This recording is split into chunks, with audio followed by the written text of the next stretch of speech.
পুজোর সময় সব কিছু যখন পরিষ্কার হচ্ছে তাই সোনার গহনাগুলো একটু পালিশ করে নিই।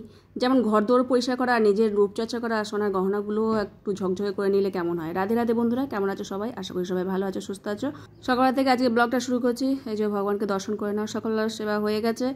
এখন একটু জল বিস্কুট খাচ্ছি, রান্না বসাবো। জয়িতা সকালবেলা স্কুল চলে গেছে, তবে গোবর ছুটি পড়ে গেছে। জয়িতা এখনও সোমবার স্কুল হবে, আজকে শনিবার, তো জানি না যাবে কিনা। আজকে গেছে, তবে গোগো ঘরেই আছে। একটু পরে আবার ও খেয়ে দিয়ে ঠাকুর দেখতে বেরোবে বলেছে ওর বন্ধুদের সাথে।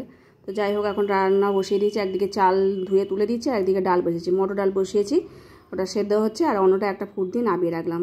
আর এখানে সবজি বানানো হয়ে গেছে, আর একসাথে পেঁপে আলু বানিয়ে নিয়েছি। এটাকে আগে ভাজবো, তারপর বাদ বাকি সবজি আবার বানাচ্ছি। আর এখানে 5 ফোড়ন দিয়ে বিউলির ডাল তেলের মধ্যে দিয়ে দিলাম একটু ধুয়ে, আর এটাই ফোড়ন। এরপর আলু আর পেঁপে বানিয়ে রেখেছিলাম সেটা দিয়ে দিলাম। এর মধ্যে কচু আর কুমড়ো আর একটু মূলো ছিল, বিনস বরবটিও ছিল, সেটাও দিয়ে দিয়েছি।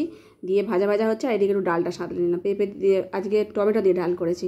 আর সেটা সাঁতলে নিয়ে এখন এই তরকারির মধ্যে টমেটো, একটুখানি আদা আর একটু হিং দিয়ে দিলাম। একটু জল দিয়ে ভাজা ভাজা করে নিয়ে জল ঢেলে দেবো। নাওয়ার সময় একটু মিষ্টি দিয়ে দেবো। মূলো দিয়ে সবজি মানে যে কোনো ঘ্যাঁট ধরনের খেতে খুব ভালো লাগে। যাই হোক, এদিকে ডালটা হয়ে গেছে সাঁতলানো, এটাকে নামিয়ে নিলাম।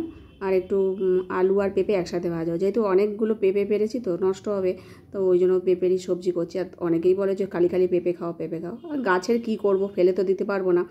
আর লোককেও কয়েকটা দেওয়া হয়, কত আর দেবো, বুঝেছো। সবাই পেঁপে জিনিসটা অতটা লোকে ভালোবাসে না, গাছে অনেক হয়েওছে। যাই হোক, এখন আলু আর পেঁপেটা ভেজে নিয়েছি, কড়াতে শুকনো লঙ্কা দিয়ে দিয়েছি, একটু লবণ মাখিয়ে রেখেছিলাম, তাই জল পড়ছে তাড়াতাড়ি নরম হয়ে যাওয়ার জন্য। সব রান্নাবান্না হয়ে গিয়ে তারপর ভগবানকে ভোগ নিবেদন করেছিলাম। এখন প্রসাদ পাচ্ছি। আমি একটু আচার নিয়ে নিয়েছিলাম, আমার আচারটা ভালো লাগে, খাওয়ার সময় একটুখানি আচার নিয়ে নিলে। তেঁতুলের আচার ওটা। খাওয়া দাওয়ার পর বাবুজি চলে গেছে, আর এদিকে আমি ঘরদোর গোছাচ্ছি। আর যে অনেকগুলো কাজ করার আছে, যেহেতু সামনেই পুজো। গোগো আবার ঠাকুর দেখতে চলে গেছে। আর এদিকে ব্যাগের মধ্যে কালকে অনলাইন থেকে অনেকগুলো জিনিসপত্র এসেছিলো, রাত্রিবেলা এসেছে বলে আমার আর মানে তোলা হয়নি। ব্যাগে করে নিচ থেকে ওপরে নিয়ে আসা হয়েছে অত জিনিসগুলো। তো এখন এগুলো সব গুছিয়ে গুছিয়ে রাখবো, তারপর রান্নাঘর পরিষ্কার করবো। আসলে অত রাত্রিরে এসে আর ভালো লাগে না রাত্রিবেলা গোছাতে, আর এখন এগুলো করে নেবো। সব বার করে নিয়েছি, সব ঢুকিয়ে ঢাকিয়ে তারপরে আবার রান্নাঘরটা পরিষ্কার করে নিয়েছি। রেগুলার ইউজ করা গয়নাগুলো পরিষ্কার করতে হবে। আজকে একটু পালিশ মতো করব, আর পালিশ ঘরেই করব। আর সাবান জলেতে এমনি কাজকর্ম করি তো তাতে একটুখানি কেমন হয়ে যায়, কালারটা নষ্ট হয়ে যায়। তো আজকে পরিষ্কার করব। তার আগে একটু হেয়ার প্যাক মেখে নিচ্ছি, সামনে পুজো, আর একটু মুখেও মেখে নেবো, নিয়ে তারপরে ওইগুলো করব।